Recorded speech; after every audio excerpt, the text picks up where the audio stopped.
कि पार्टी के संगठन को विस्तार करें और मजबूत करें, और जो हमारे खास तौर पे बूथ स्तर के जो हमारे कार्यकर्ता हैं, ब्लॉक के हैं, पंचायत के हैं, जिला के हैं, उनसे हम संवाद कर सकें और उनकी क्या समस्या है, पार्टी को और कैसे मजबूत की जाए, और लोकल जो इश्यूज हैं, क्योंकि पंचायत में रहने वालों को पता होता है, जो प्रखंड में रहते हैं प्रखंड की समस्या पता रहता है, तो उनसे फीडबैक भी हम लेते रहें ताकि आगे चुनाव को भी देखते हुए हम क्या और जो गलती रही उसको कैसे और सुधारें और मजबूत कैसे करें, इस पर सभी लोगों से चर्चा हो रही है। तो आज आखिरी दिन था तीसरे चरण का, जो कि लखीसराय में, लेकिन आप सब लोग जान रहे हैं कि बिहार में गरीबी, बेरोजगारी, पलायन, महंगाई से लोग त्रस्त हो चुके हैं। आप देखिएगा बिजली के बिल से लोग जो है परेशान हैं, और हमने पहले भी कहा है कि अगर हम लोगों की सरकार बनती है तो 200 यूनिट फ्री में बिजली हम लोग देंगे, और हमारी कोशिश भी रहेगी कि सरकार पे दबाव डला करके जो मौजूदा सरकार है उससे भी 200 यूनिट फ्री में बिजली हम इस सरकार से भी दिलवाने का काम करें। लोग छात्र हों, छात्राएं हों, युवा हों, उनके भविष्य के साथ खिलवाड़ हो रहा है, पेपर लीक हो रहा है, चाहे बीपीएससी का जो सबसे बड़ा जो इशू है, आप सब लोगों ने देखा होगा, जो 17वीं परीक्षा को लेकर के जिस हिसाब से नॉर्मलाइजेशन की बात कही जा रही थी, उससे लोग बहुत परेशान हैं। हमने कई बार जो है लगातार कई दिनों से इस मुद्दे को उठा रहे हैं, सरकार के संज्ञान में भी डाला, हमने मुख्यमंत्री को चिट्ठी भी लिखा, लेकिन मुख्यमंत्री इतने मसले हैं इस राज्य में गंभीर है, माननीय मुख्यमंत्री जी ने चुप्पी साध रखी है। विधानसभा का जब सत्र भी चला तो दोनों सदन में एक शब्द भी उन्होंने किसी भी बिंदु को लेकर के उन्होंने नहीं कहा। कल कितनी बर्बरता से बीपीएससी छात्राओं की पिटाई की गई, और ये बीपीएससी आयोग को अगर स्पष्टीकरण देना था, हम लोग कई दिनों से स्पष्टीकरण मांग रहे हैं कि नॉर्मलाइजेशन को लेकर के कि उसका क्या रुख है, तो कई दिनों से 10-15 दिनों से कोई जवाब नहीं दिया उन्होंने। जब लाठी को जब छात्रों को पीटा गया, कल आंदोलन हुआ, तब स्पष्टीकरण देना क्या हुआ पीटने के बाद, और उससे तो एक दिन पहले हमने ही मुख्यमंत्री को 4 तारीख को चिट्ठी लिखी थी। तो ये तो सरकार के संज्ञान में, मुख्यमंत्री जी के पास गृह डिपार्टमेंट है, पुलिस महकमा उनके पास है, उनके इशारों पे जो है छात्रों को जो पीटा गया, ये गंभीर मसला है। लेकिन कल बोला गया आयोग द्वारा एक चिट्ठी जारी किया गया, बोला गया कि भाई ये अफवाह है, ऐसा कोई प्रस्ताव नहीं था, ऐसा नहीं था तो पहले क्यों नहीं बताया आपने, क्यों असमंजस में डाला। और कल जब आपने जब चिट्ठी लिखी, जो आपने स्पष्टीकरण दिया आयोग ने, उसमें कहीं भी जिक्र सर्वर डाउन कर नहीं दिया यार। 3 दिन सर्वर जो है खराब रहा, डाउन रहा, जिसके वजह से छात्र जो हैं अपने फॉर्म को नहीं भर पाए, लाखों में संख्या उनकी। हम लोग चाहते हैं कि आयोग इस पे जो है, छात्रों का तो दोष नहीं है अगर सर्वर डाउन है तो उनको मौका मिलना चाहिए, उम्र निकल रहा है नौकरी का, तो इस पे भी कोई गंभीर नहीं है सरकार में बैठे हुए लोग। मुख्यमंत्री जी को तो कोई होश ही नहीं है लगता है। क्या काम हो रहा है भाई, बिहार में लॉ एंड ऑर्डर की स्थिति खराब होते जा रही है।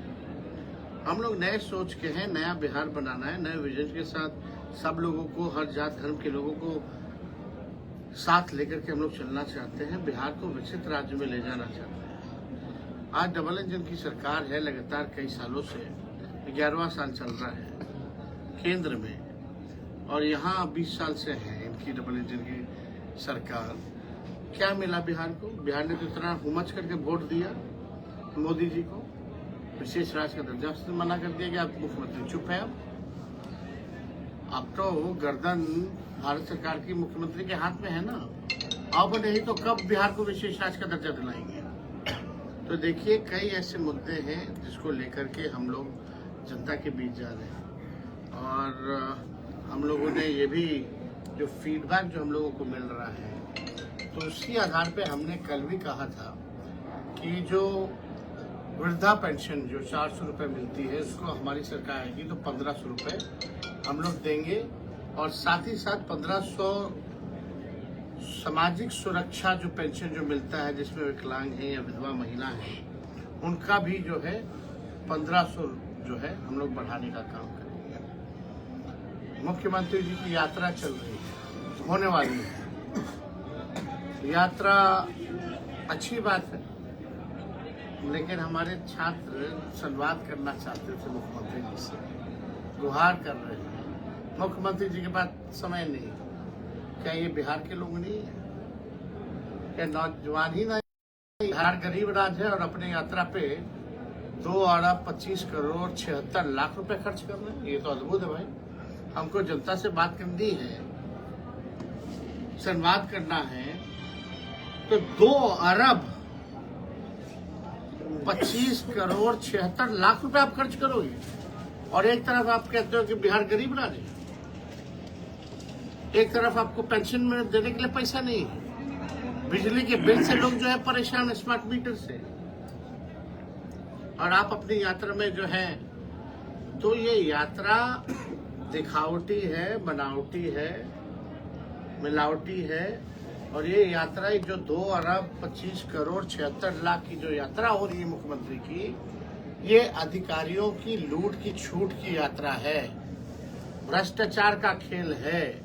उसलिए जो है 2 अरब का मुख्यमंत्री को जनता से बात करना, वो भी नहीं मुख्यमंत्री हर जिले जाएंगे। मान लो मुंगेर गए, वहीं लखीसराय के लोगों को बुला लिया, शेखपुरा के लोगों को बुला लिया, बेगूसराय के लोगों को बुला लिया। 1 घंटे में क्या 3 जिलों के लोगों को समस्या वो समाधान कर देंगे, सुन लेंगे। तो पूरी तरीके से ये केवल जीविका दीदियों को इस्तेमाल करने की बात है, पार्टी का क्या रूप में वो इस्तेमाल करना चाहते हैं। जीविका दीदियों की परेशानियों को नहीं सुना जा रहा, जीविका दीदियों को धमकाया जाता है, लेकिन उनकी मांग को नहीं सुना जाता। हम लोगों की सरकार बनेगी तो जीविका दीदियों की जो समस्याएं हैं उसको भी हम लोग जो है दूर करेंगे। और कोई सवाल आप लोगों का होगा तो आप बिल्कुल सर। डिप्टी सीएम का बयान आया है विजय सिन्हा जी का कि छात्रों को भड़का रही है विपक्ष। डिप्टी सीएम बाय लक बन गए हैं, लेकिन कोई डिप्टी सीएम का गुण नहीं है, ये सब लोग जानते हैं। किसी से पूछने की बात है, उनको पूछता कौन है? कोई पूछ रहा है डिप्टी सीएम बनने की उपलब्धि बता दो ना भाई, क्या उपलब्धि? हम तो अपने उपलब्धि को बताते हैं। 5 लाख नौकरी हम दिए, 3 लाख प्रक्रियाधीन कराए, स्पोर्ट्स पॉलिसी बनाया, IT पॉलिसी बनाए, हमने टूरिज्म पॉलिसी बनाया, 4.5 लाख नियोजित शिक्षकों को राजकीय कर्मी का दर्जा दिया, तालमी मरकज से लेकर टोला सेवा विकास मित्र सबके मानदेय को दुगुना किया, 50,000 करोड़ का MOU निवेश का हम लोगों ने साइन कराया, जाति आधारित गणना कराई और 75% आरक्षण हम लोगों ने दिया।